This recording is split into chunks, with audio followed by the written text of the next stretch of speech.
எல்லாருமே என்னோட கூட்டாளிகளே, நீங்கள் ஒவ்வொருவராக வந்து புரிய வையுங்கள். நம்ம ராஜ்யம் எப்படி நடந்துட்டு இருக்குன்னு காமிங்க.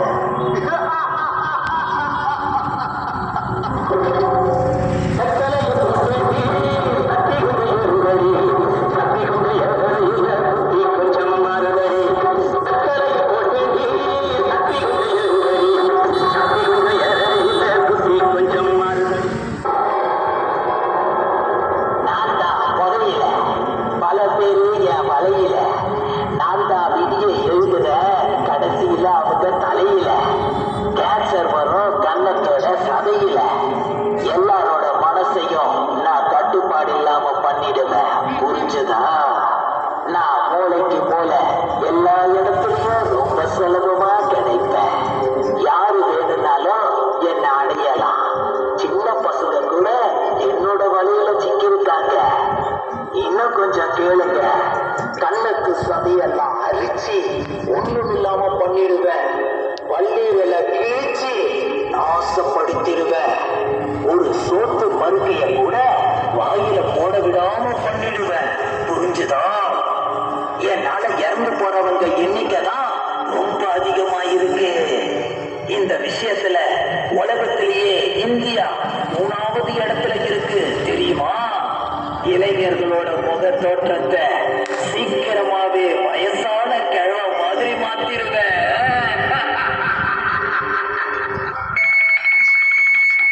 தண்ணி தொட்டி தேடி வந்த கண்ணு குட்டி நான், தண்ணி தொட்டி தேடி வந்த கண்ணு குட்டி நான், இந்த சூரியன் வழிச்சத்தில் விழுந்தது சாமி, கண்ணை கட்டி காட்டுல விட்டது சாமி, சாமி சாமி ஆராயத்தை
எல்லாமே என்னோட தேவை தான்.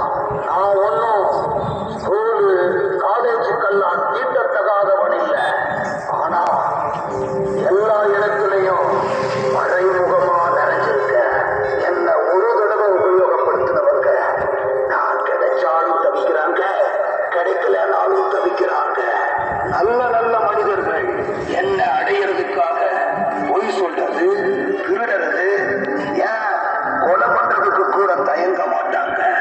நான் தான் கோடீஸ்வரன். பண்டிதர்களை கூட தெரு கோடியில கொண்டு வந்து நிறுத்தி இருக்கேன்.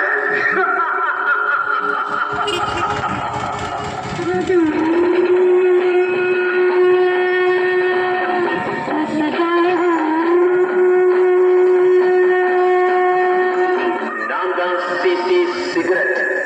நான் இப்ப உங்களுக்கு காட்ட போறேன் மரணத்தோட கேட். ஒன்றை சிகரெட்டுக்கு எல்லா இளைஞர்களுமே அடிமைகள். இந்த நாகரீக உலகத்துல இளைஞர்கள், பெண்கள் எல்லாருமே என்ன உபயோகப்படுத்துறது ரொம்ப கௌரவமா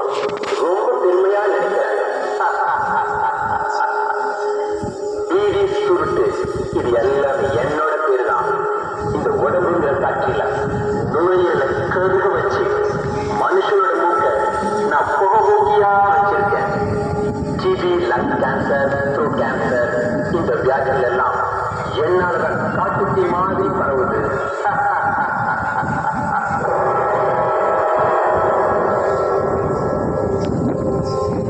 கேட்டியா கேட்டியா, நான் எல்லா இடத்துலையும் நிறைஞ்சிருக்கேன். நான் தான் எல்லாமே.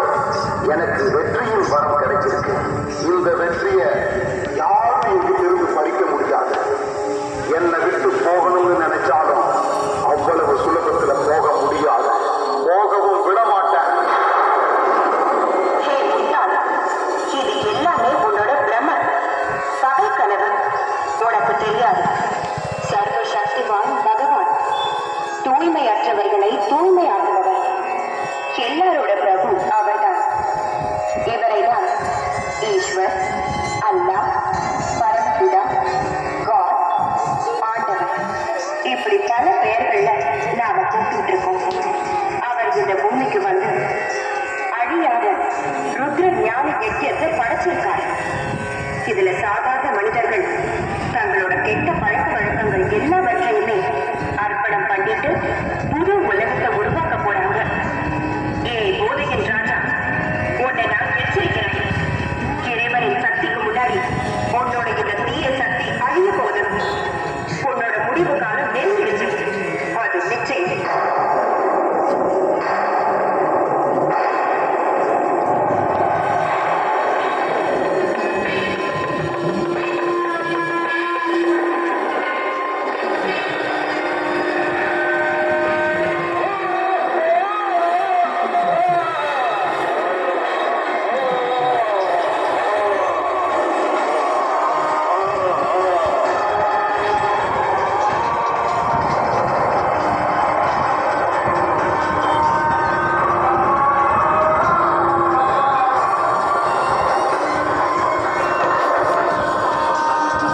மக்களே, நீங்கள் என்ன நினைக்கிறீர்கள்?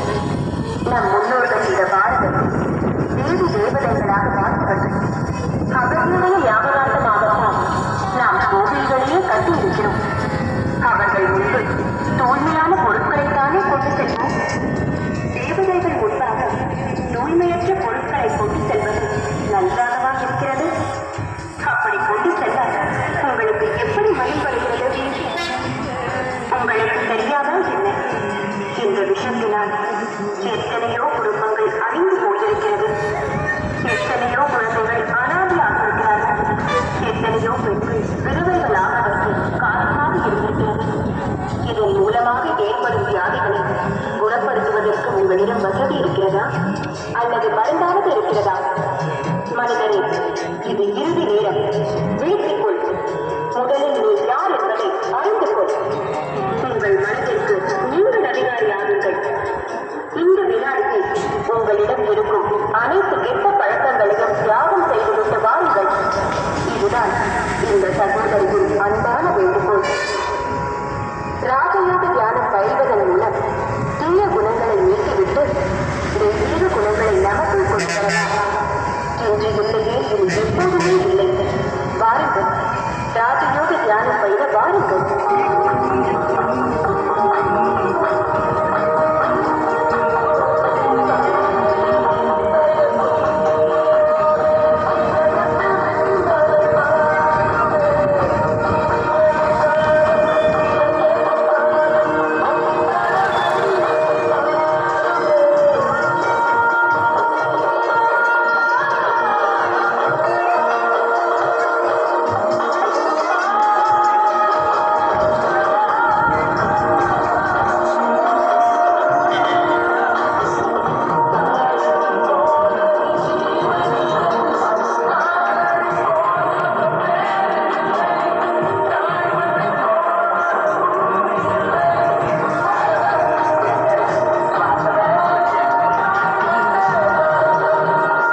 சக்கரம்